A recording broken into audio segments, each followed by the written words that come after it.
Okay, should be live now. So let's see whether we've got any audio coming through. If anyone in the chat wants to let me know before we get this started.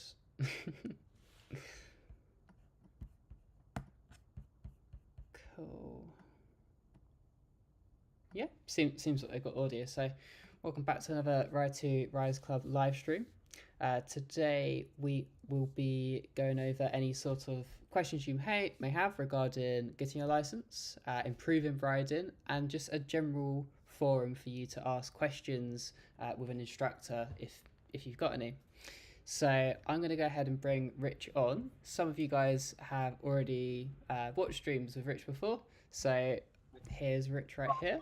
He's now up on the screen. Rich, if you want to just give yourself a little introduction. Yeah, cool. Thanks, Danny. Hi, everybody. I'm Rich. I'm the owner of Art Rider Training down in Essex. Been riding since I was tiny. I've been riding on the road since I was 16, so 32 years now, which seems like an eternity.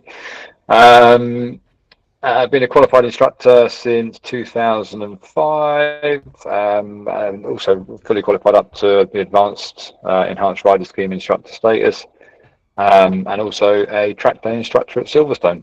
So rough idea of what's going on out there. Very cool, very cool. So let's go ahead and jump into some questions. So I will remind everyone at any point in this stream, just drop a question as we go along in the chat box, and we'll go ahead and we'll try and answer that for you guys. So first segment today, we're looking at some general questions. So what would the biggest change you see in riders between their first lesson and a year on the road?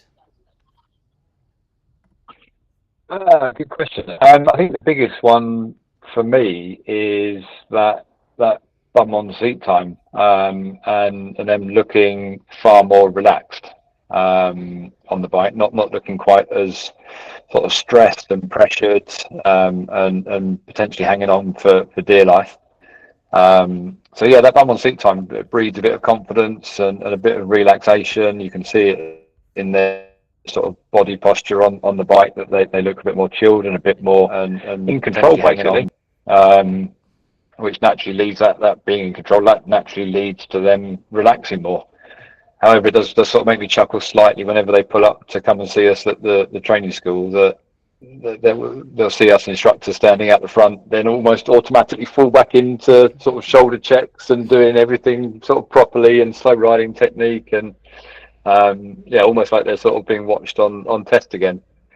But yeah, the biggest thing for me is that ability to relax, I think, and that just comes from bum on seat time. So interestingly, you said that some people, when they see that an instructor again, they may be more like they may be more intentional to be doing sort of their lifesavers and stuff like that. So on the flip side, what sort of habits are there that perhaps people do end up leaning into, or sort of forgetting to do as much as they should? I mean, there's some that, and it's possibly slightly contentious area, but there's some that the habits you can potentially drop after you've done sort of that module 2 test stuff, where there is a degree of sort of ticking a box when it comes to things like observations and things like positioning and stuff like that. And we're sort of stepping into a bit of sort of post-test training, advanced training type stuff. But as an example, if I'm riding down a dead straight dual carriageway, and I have been for 5 or 6 miles, I'm doing 70 miles an hour, I'm keeping a regular check on my mirrors, I know what's going on behind me, I know that there's nothing behind me. Do I need to do a lifesaver check as I'm changing into the right hand lane to carry out an overtake? Nope. Possibly not. Yeah, and in that scenario, the biggest danger to me is the vehicle that I'm going to be overtaking. So I want my attention focused on there. So there are certain things that can be dropped. There are certain things that shouldn't be dropped. And I think one of the biggest ones that I see is sort of positioning, and how they're holding on to sort of their space on the road. That changes very quickly, both post CBT and post full license acquisition. I think that's one of the biggest things that falls away quite quickly Hmm. and can be forgotten quite easily. Cancelling signals, classic one. You've not got a nice instructor telling you to cancel your signals when you forget to cancel them. So that's an easy one. Um, but yeah, I think in the main sort of the positioning, some of the lifesaver checks that are relevant do get dropped. Um, and possibly you get into then the legal side of things and ignoring speed limits or forgetting that we do need to still stick to the rules of the road. Yeah, those can be some bad habits to be forming, so have to be mindful. Um, Absolutely. yeah, and I suppose moving on to the next question. So you'll always be improving as a rider as you get that bum on seat time. So why is constantly looking to improve your riding just as important as passing your tests? Yeah, mate, great question. And I fully appreciate that people do find it tricky to go back to school. I think what happens is a lot of people fall into the mentality similar to the car test, where you pass your car test, you've got your license, you're off and running, and you're protected by this lovely aluminium cage with airbags and side impact protection systems and all that sort of stuff. So the sort of post test learning in the car world maybe isn't quite so relevant as it is in the bike world. Um, I think the key reasons for looking at that post test training, in my mind, in my opinion, are safety and making more progression. And if you can make yourself more safe and you can make more progress, more progress more easily, that just leads to an increase in enjoyment. Mm-hmm. You're taking away some of those stress factors that might sap the enjoyment out of a ride. If you can go out and you can ace your favourite B road, you've got your positioning right, you've got your speed right, you've got your vision right, because you've learned how to do it properly in post-test training, or you've built onto what you've learned in the license acquisition stage with some post-test training, then that to me is a surefire win and one of the easiest arguments for doing any form of post-test training. That doesn't have to be with a recognised training body. That can be choosing a friend that you respect and know is a competent, safe rider that can show you how they do it. So, there's a multitude of ways of doing it. None of them have to be a rigid set structure of ROSPA or IAM or DVSA enhanced rider scheme. But without doubt, the biggest key argument for me would always be is it's simply going to improve your enjoyment. Yeah, I mean, gaining more skills is going to increase your confidence, which is going to increase how much you want to get out on the road, how much you want to ride. It's a whole cycle. It's always going to be beneficial for you at the end of the day, and also for the rest of road users. Absolutely. Yeah. And looking at it and treating it as every day is a school day. You can pick something up from somebody who's only been riding for a couple of years and they've been given a pearl of wisdom by their instructor, which they'd say, as long as you're open and you've got your ears open and your brain switched on to taking on board that information, then do so. Awesome. So we're going to move on to the next question here. So we're moving on to sort of road nerves. So some people have asked whether or not there's like ways to sort of handle that. So what would you say the most common fears new riders and even some experienced face, and what would you do to coach them or just to tell them how to get through it? Yeah, a great question. And without doubt, that's something that we see regularly, both in that process of getting a license or just doing the CBT, through to sort of the post-test scenario as well.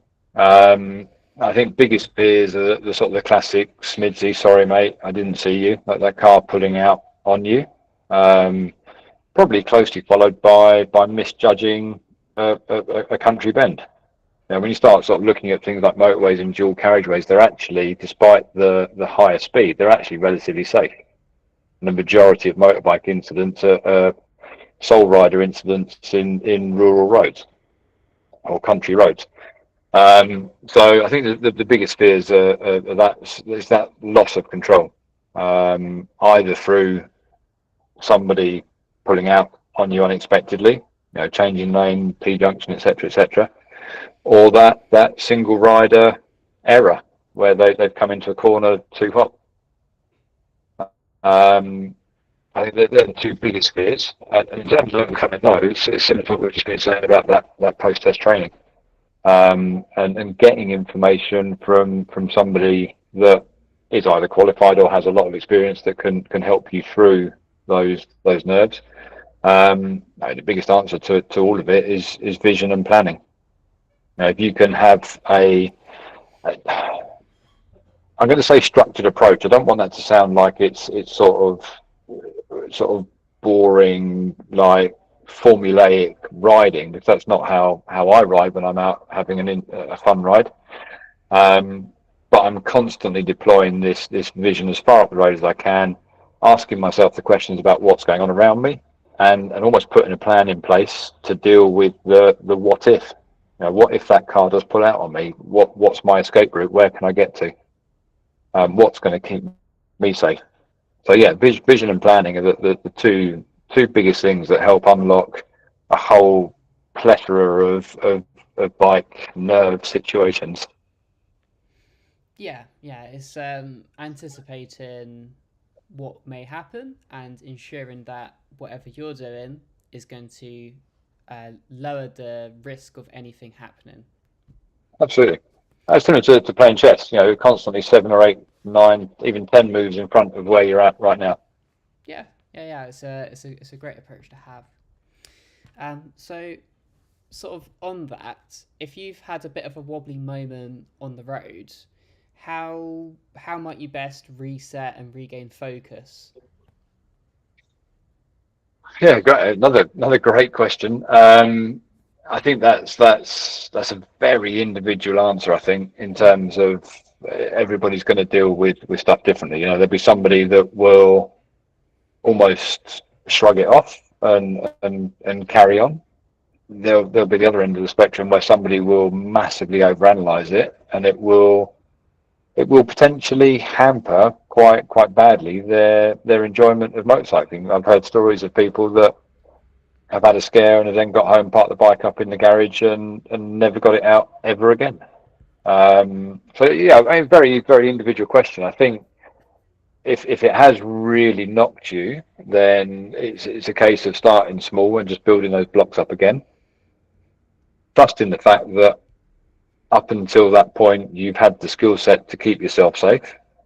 I mean, a lot of it also depends on the incident, whether it is sole rider error or somebody else has caused a situation. But remembering that you had that skill set up to that point, that skill set hasn't just disappeared overnight because of one wobble, one nervy moment, but building up again, considering some outside help, maybe talking to a local instructor, local motorcycle advanced group, and getting the ball rolling again, but taking your time at it. And making sure that you're not then pushing yourself past the point of enjoyment. I think that's the crucial bit, is making sure that you keep that enjoyment and almost relearn how to get that enjoyment back. Mm-hmm. So if anyone did have a moment where they kind of second guess whether this was for them and they kind of park up that bike and they're not sure about it again, is the general consensus just go back out there, remind yourself why you enjoyed it, and just build yourself back up? Yeah, absolutely. But I think it's also a valid question to ask yourself in that whole process of analysing it, to actually ask yourself, do I want to go back out and do it? Do I need to go back out and do it? Because it may well be that's giving you a wake up call, and it might not be the thing that you need to do. So it's never a case of sort of a black and white answer of go and do this and you'll be absolutely fine. Mm-hmm. I think that sort of individual scenario, if you are keen to get back on, then kick off slow, find some outside help, speak to an instructor, advanced group, whatever it may be, that will be able to help you out. May even just be a friend, and you could potentially link up with some Bluetooth comms or something like that, and just chat through stuff as you're doing it, so that you're actually starting to understand it better and see what's going on in the process, and building back up that way. It may even be just a friend just there's who's giving you a little sort of arm around the shoulder and pat on the back, saying, "Yeah, you've got this." Yeah, it And definitely that might makes be it enough so to much pop nicer, it. doesn't it? When you've got someone to go out with, it really just helps you, doesn't it? Absolutely. Yeah. I find it with some of my cycling. I was still sort of two-wheeled theme slightly, but some of my cycling training rides on my own, I'm constantly beating myself up because I'm not enjoying it. But then all of a sudden, I put a mate alongside me. It becomes socialization. It's Last great. week, and it all that bubble of stress. Cool. So we're going to move on to the next question here. So let's move on to riding techniques. So sort of building back on what you mentioned about how sometimes the most common time people actually come off their bike is sort of on a tight bend on like a country lane. Have you got any advice for tackling those? Is there anything important you should be thinking about for those? Yeah, absolutely. Fairly easy one to answer that. There's there's a great book out there, Roadcraft, which is the police, or what initially started off as the police rider's handbook. A lot of it can be quite a taxing read if you're not fully understanding it. But the most important part in there is the process that we should all be taking on. This is, in my opinion, the most important part in there. There are some other very important bits as well. Is that process on the approach to a bend or a hazard, and we're looking at the information that we can gather ahead of it. That then leads us into what is the best position for us to take for that bend, which then also leads us into the correct speed for the bend, which then gives us the final two bits, which is the gear and the acceleration at the bend. The majority of people that get bends wrong have completely misjudged the severity of the bend simply through the fact that they haven't got their vision up the road as far back as possible, allowing them time to prepare for it, and setting their entry speed accordingly. And then all of a sudden they're halfway around the corner thinking, oh, I don't know what to do here. And that could have all been avoided 50, 60, 70, 80, even 100 meters further back down the road with the information gathering stage. So it's Get the information gathering stage right, that leads to the next bit. So it's more to do with making sure that you've assessed it way before you've even gone into the corner. Yeah, absolutely. And the final sort of line, it's slightly cheesy for me, would be in like a pussycat, out like a lion. Mm-hmm. There's no trophies to be won on the road. There'll be plenty of bends that you'll go around, and you'll be well within the speed limit, and you'll go, damn it, I could have gone around that faster. But use that as part of your learning blocks, your building blocks to help you understand how you can then deal with that bend better. And it all comes back to that information gathering stage right at the very start. Mm-hmm. So how often do you think target fixation can sometimes impact people's cornering? Oh, huge. Yeah. But that's the net result of not getting the information right back at the very start. Okay, it's survival instinct. The minute that we as a human are in danger, we're looking for the biggest thing that's going to hurt us. And inevitably, let's say that a left-hand bend as an example, it's the wall of the house parked on the outside of the bend. And you're going to stare at it, and you just freeze, lock up, and you're heading straight towards that wall. And it's completely shut down your brain to looking for the escape route. Little analogy, I was on track at Cadwell Park years back, and a friend of mine he's in front of me, we came out of a corner together. He's been greedy with the throttle and has high-sided in front of me, and he's tumbling down the track in front of me, So I've got both him and the bike on the track in front of me, and I'm doing about 80-ish mile an hour, I think. I've managed to get round him, and we obviously reconnected in the pits after he'd been picked up and sorted out. And he said, as you came past me, I could actually hear you shouting, "Don't look at him, don't look at him, don't look at him." And because of the pressure of the situation, I was actually breaking into my subconscious and shouting at myself not to look at him, to tell myself to look away and break that target fixation. So sometimes that subconscious takes over and it doesn't protect us. So we've got to pop that bubble and find our escape route. That's an interesting one. How you had to sort of really remind yourself that you have to be looking where you want to be going, because it can just, if you're doing 80. It's like that, isn't it? Yeah. Cadwell's got to be my favorite track as well. One of the best. Best in the UK, I would put it. But yeah, cool. So sort of a little bit on riding techniques again. So how much does body position really matter? So if we're talking in different types of riding, so like for country lane riding, for just general road riding, where would you want to be mindful of your body position? In all honesty, if we're road riding at legal limits, which is what we're always going to talk about in this forum, body position makes zero difference to how that bike is going to handle. Go and do a bike safe day. Go and watch the police hammering it round country lanes and see that they move about hardly at all, other than maybe a little bit of a dip shoulder to give them better vision around the corner and allow their head to open up and see through the corner. So yeah, body position at road legal speeds on every single motorbike is not going to make a single jot of difference. On track, come and talk to me about that. That's a completely different kettle of fish where it's going to make a huge difference. But that said, though, go with whatever you feel comfortable with. Without doubt, if we have got some body weight to the inside of the corner, it does allow us to keep the bike a bit more upright. But the sort of lean angles that we're talking about at road legal speeds, it's a negligible saving. The key thing for me would be to pick the position on the bike, the body position that is, that you feel the most comfortable with.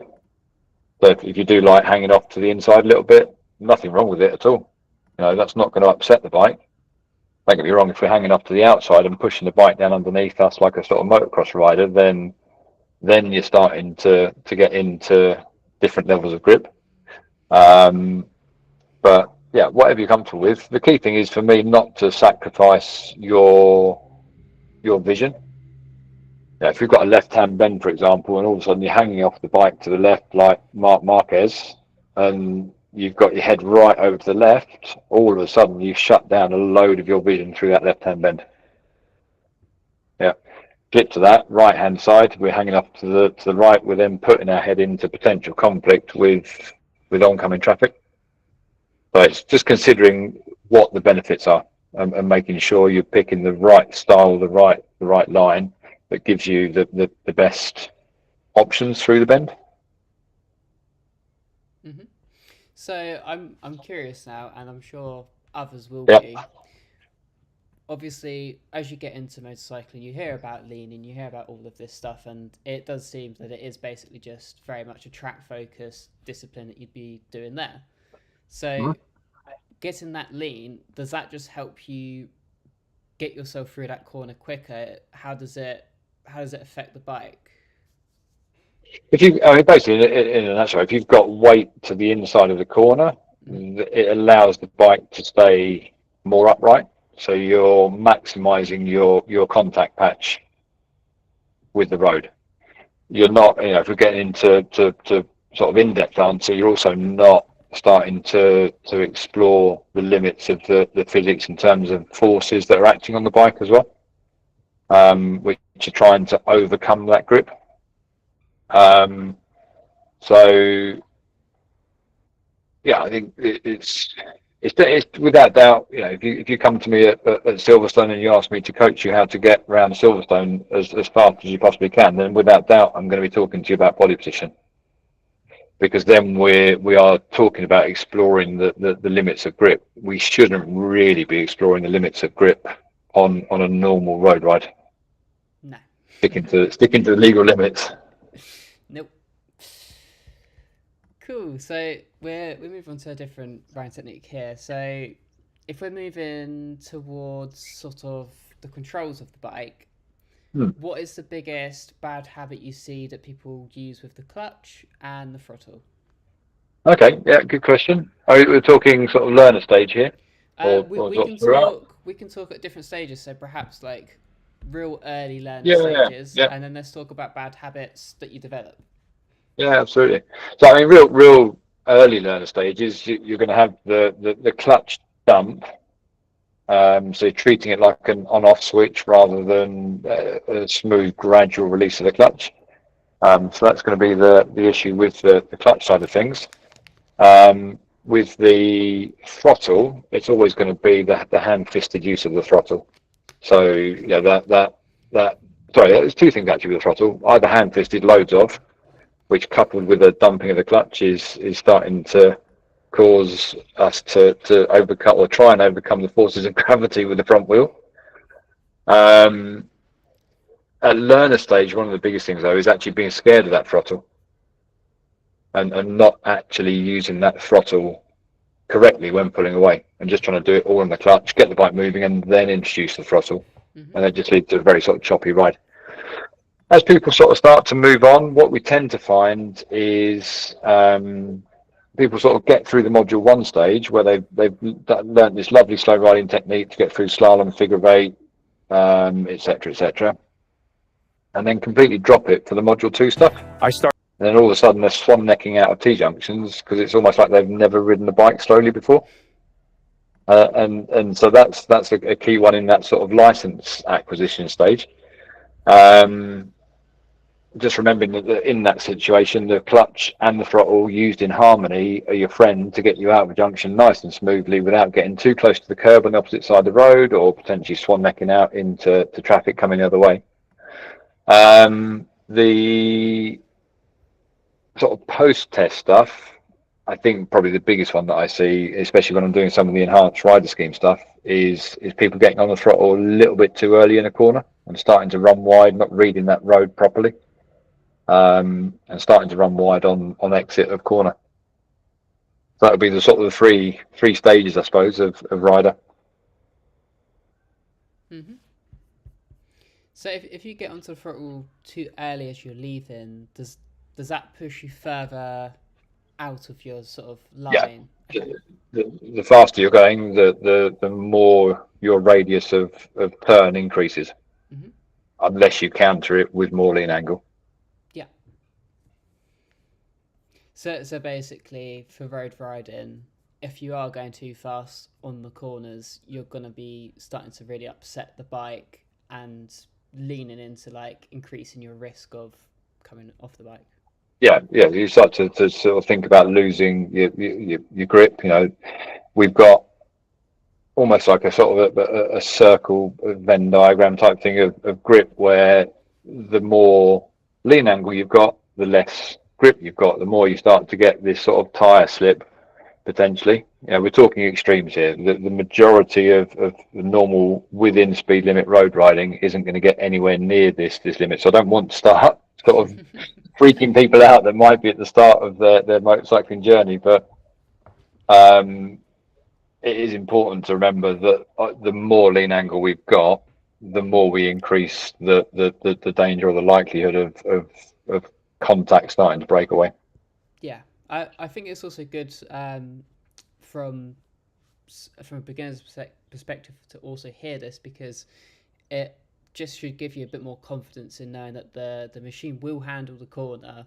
And if you Absolutely. feel nervous on Yeah. it, it's probably more your own confidence with the bike rather than the bike telling you that this Yeah. is a situation you should be cautious on. So Oh, without doubt. And one of the biggest things that I say to a lot of people is that, you know, modern tyres, modern suspension, the bucket loads of research and development put into the geometry of the frame, and it's all complementing one another and giving you ultimate grip.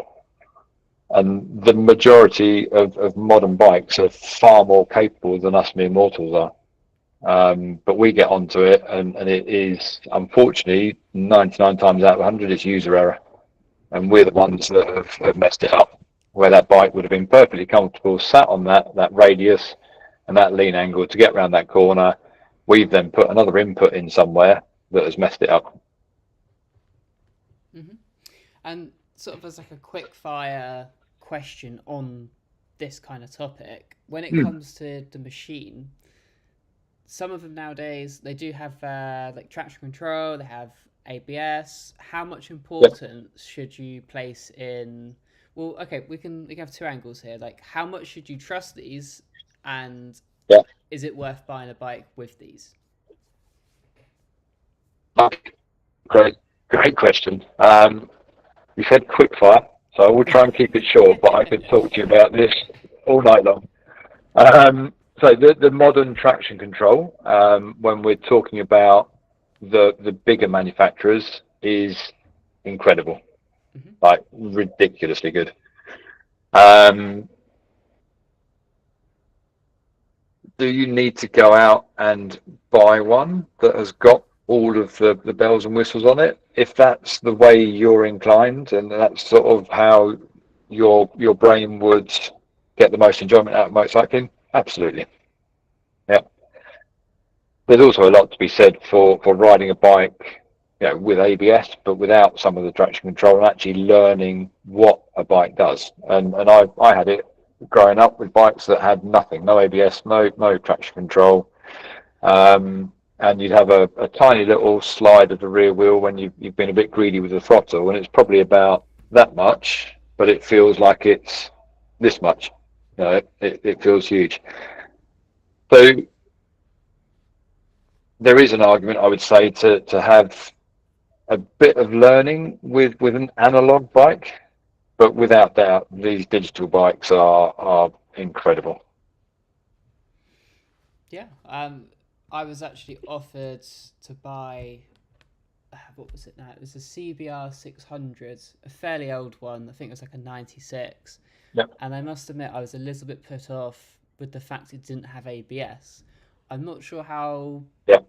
I'm not particularly bothered about something having traction control and all of that sort of thing, but I feel Yep. like having driven a car, having experienced ABS in situations where you go, "Oh, that was handy." I, I'm just Yep. wondering whether it's something that on a bike that's something you should look for, or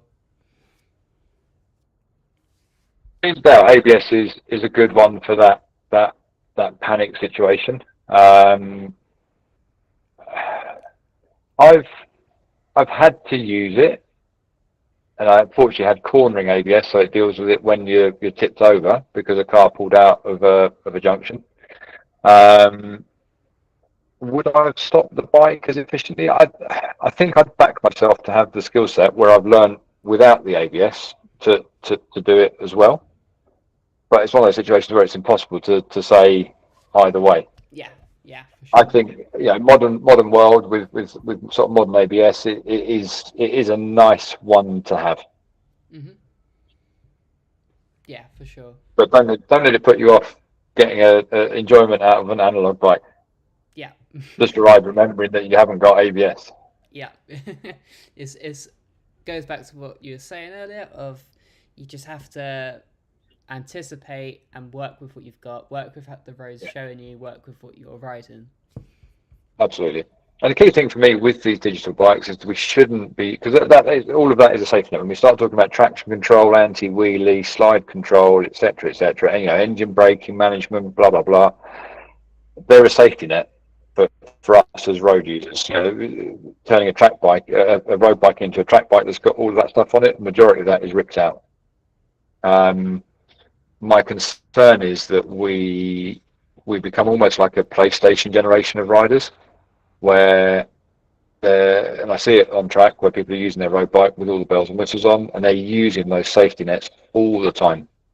but without actually realizing that they're kicking in the traction control coming out of every single corner. And that's where we run the risk of almost falling too far into the digital world, and having a group of riders out there that don't know how to deal with a bike that's got 220 brake horsepower without any of those bells and whistles on. Yeah, like never ride knowing you have these things and relying on them. Absolutely, yeah, It's 100%. it's a bad mindset to adopt. Yeah, They're merely there for should you need them, and hopefully yeah, you it's the won't. safety net. Yeah, that's the key thing. And it was almost gone full circle to the start of the conversation, where if we're doing the right things, getting the information, and then dealing with our position, speed, etc., that we shouldn't need to use those bits that are on there. Yeah, for sure. I told you I could talk about it all night long. Yeah, I mean sometimes quick fire. Yeah, yeah. There's more to it than meets the eye. So we'll move it on to our next question. So with this fourth segment, we're sort of looking at traveling and how that can relate to how you may change your riding style. So for like some advice for someone riding somewhere unfamiliar, like Mm-hmm. if we're thinking perhaps abroad or when you're on the other side of the road, is there any sort of advice Yeah, that you may have for people? yeah. I think it's an easy, quick fire one. Chill out, relax, enjoy the ride. Stop and look at the scenery. Hmm. Take your time. There's no point in my mind going across into France and then sitting on motorways just to get somewhere. Go enjoy the ride, because there's some beautiful roads that can be discovered just by switching off the motorways option on Google Maps and heading off the beaten track, and just take your time. Take your time, relax, chill, stop loads, keep the concentration levels up, stay hydrated, and just enjoy it. Yeah, chances are if you've gone abroad, you've gone there for a reason, and it's probably Yeah, to enjoy yourself. So absolutely. just Yeah, making sure that you just enjoy yourself the most definitely seems to me like the best thing you could do. I think some of the reason yes, most people get into motorcycling anyway is because they want that sort of road trip experience. So absolutely. don't get too bothered about getting there Yeah, too yeah, quickly. Enjoy yeah, it. yeah. Worst case, you book a hotel a little bit closer to where you're trying to get to, and you just break it up and take your time. I think did you guys have that on the trip up and down the country where you had to sort of readjust Yes, we at did. a stop or something like that? So you just readjust. That's the key thing. It's a prime example there, isn't it? You readjust Yeah, and it's say, not the well, end of the actually, world. I'm not going to make it. Not the end of the world. Move it to somewhere else. And actually, on that, trying to make it, if you are trying to make a closer stop, there's a good chance Mm. that you've probably underestimated how much time you needed. Yeah, So if you're at the end of your riding day and you're thinking, "Oh, I need to get there really quickly," your concentration is going to be gone. So absolutely. Yeah, yeah, yeah, yeah. not being too worried No, is key there. yeah, perfect. Cool, and this will probably be our last question today.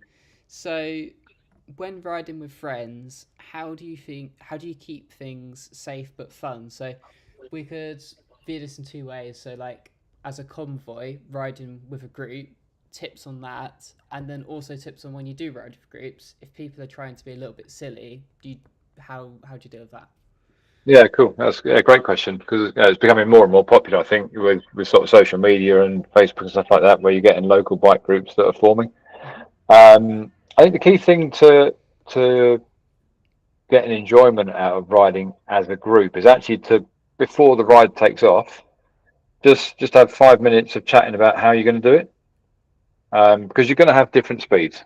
Yeah, and the issue is you've got somebody at the front who knows the route, knows where you're going.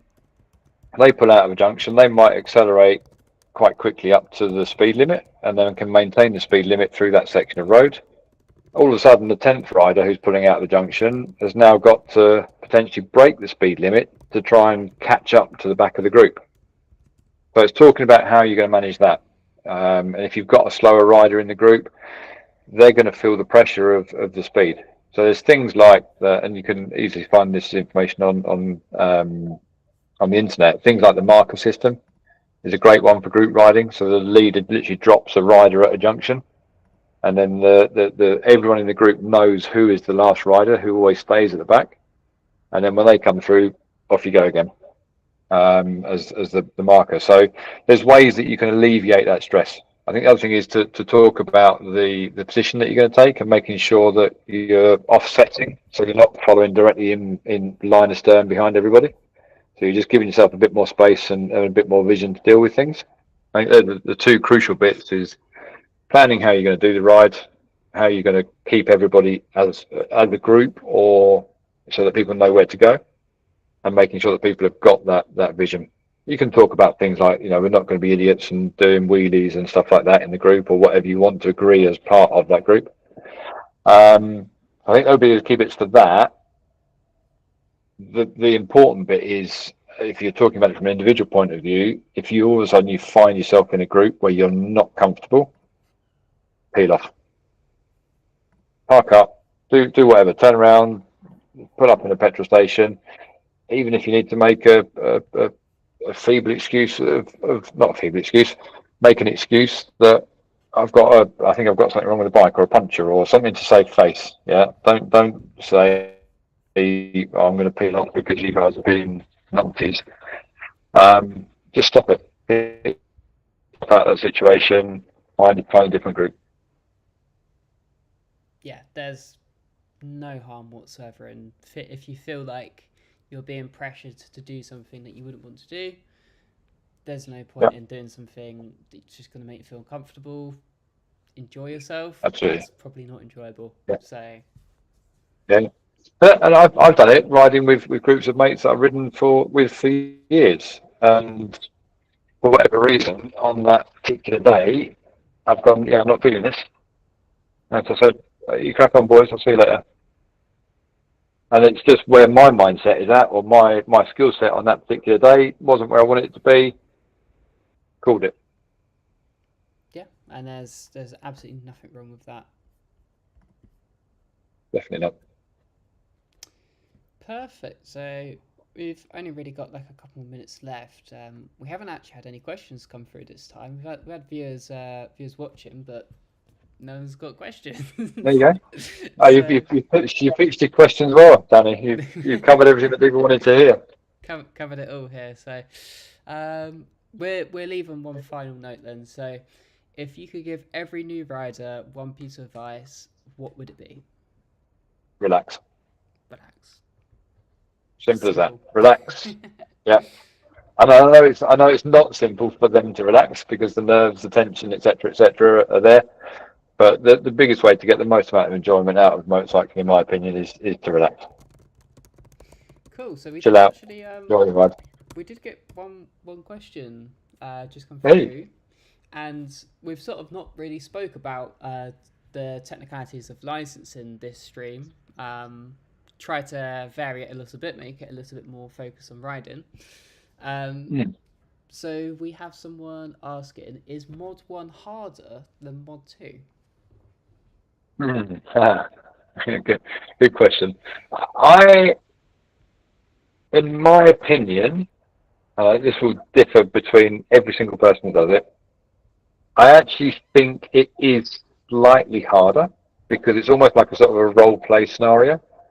You go on to the test pad and the examiner says to you, treat it like a live road environment, then he shuts the gate behind you and it's only you and the examiner on the test pad. And all of a sudden you've got to do all these observations and checks and stuff, and it feels a bit weird. Plus you are very much with the examiner.